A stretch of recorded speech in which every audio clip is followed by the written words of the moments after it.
Сайн байцгаана уу? Та бүхэндээ би Пресмен сайтын ногоон таймын 10 дахь дугаарыг хүргэж байна.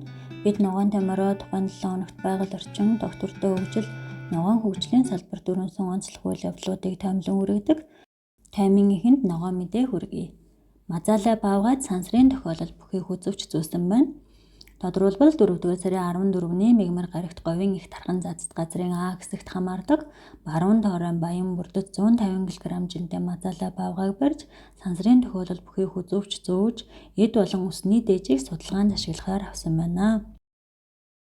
Энэхүү хүзвч нь байршлын мэдээллийг дамжуулахаас гадна бичлэг хийх хүчин чадалтай өгöd мазаалайн шилжилт хөдөлгөөн, идэж тэжээл, амьдрах орчны сонголт зэрэг биологи, экологийн онцлогийг наривчлан судлах боломжийг бүрдүүлж байгаажээ.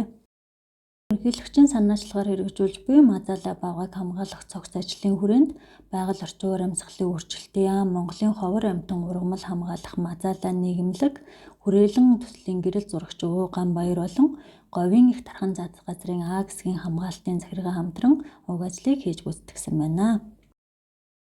Ногоон өдөр. Өнгөрсөн 7 хоногт байгаль орчны салбарын тэмдэглэлт өдрүүдийн 2 нь тохиоллоо.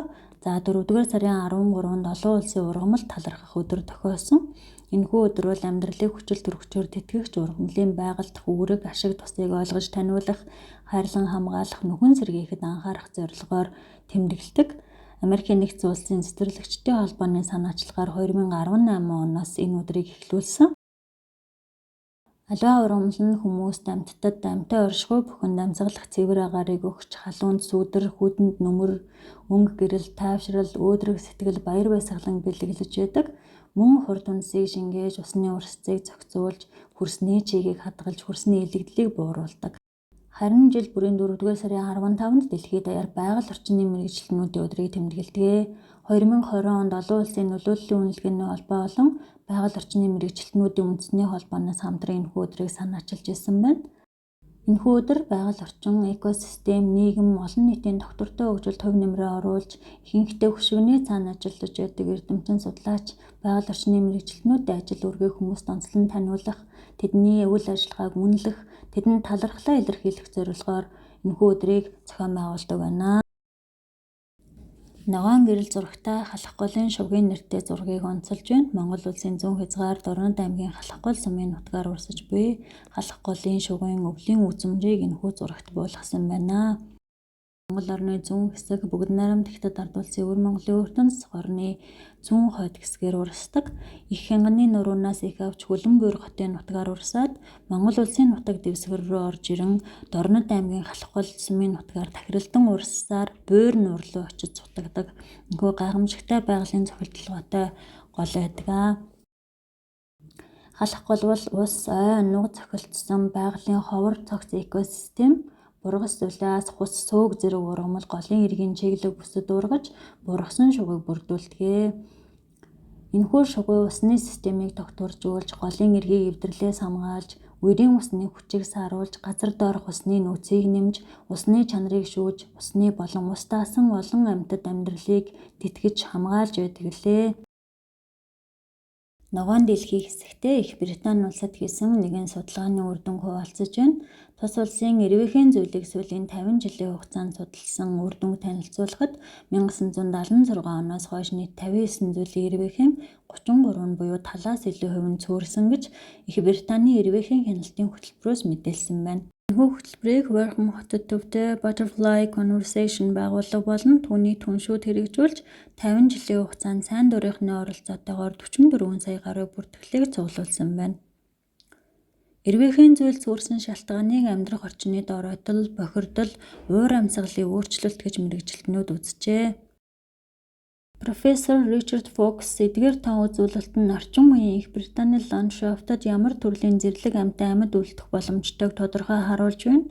Эрвээхэн зүйлийн бууралтын эсрэг амьдрах орчныг сэргээх, нэн яаралтай хамгаалах арга хэмжээг авч ажиллах хэрэгтэй байна гэж ярьсан байна. Хөтөлбөрийн хүрээнд сайн дурынх нь 7600 гаруй эцэгт эрвээхийг ажиглан бүртгэсэн бөгөөд энэ нь дэлхийг 40 удаа тойрсонтой дүйцгүйц хэмжээний замыг туулсан гэж онцолсон байна. Мөн судалгаагаар дасан зохицох чадвар сайтай зарим зүйлийн тоо өссөн ч ой мод нуг зэрэгээс шууд хамааралтай зүйлийн эрвэхэнүүд цөөрч байгааг тогтоосон гэж BBC мэдээллээ. Ногоон агаартай уламжлал ёсоор цагуур орчны шинжилгээний газраас гаргасан 4-р сарын 17-ноос 26-ны хүртэлх 10 хоногийн цаг агарын урьдчилсан төлбөрийг хүргэж байна. 4-р сарын 20-нд зүүн аймагуудын нутгийн зарим газраар, 23-нд Хөвсгөл Хинтийн уулархаг нутгаар, 24-нд Төвийн аймагуудын зүүн хойд хэсэг, зүүн аймагуудын нутгийн хойд хэсгээр, 25-нд Хангаан уулархаг нутгаар, 26-нд Халах голын хөндөгөр бороо, нойтон цас орж цасан шуурга шуурна. Салхины хурд 4-р сарын 20-нд зүүн аймагуудын нутгаар, 24-нд Тал хээрийн нутгаар, 25-нд нутгийн өмнөд хэсгээр секундэд 16-аас 18 м хүрч ширүүсэж шорон шурах шуурна. Агаарын температур 4-р сарын 20-ны өдрөөс ихэнх нутгаар дулаарна гэж цагуурын байгууллагаас мэдээллээ. Улаанбаатар хот орчим салхины хурд ихэнх хугацаанд секундэд 5-аас 10 м, 20-оос дулаарч шөнөдөө хасах 1-ээс хасах 6 хэмээн хүйтэн өдөртөө нэмэх 9-өөс нэмэх 14 хэмээн дулаан байна.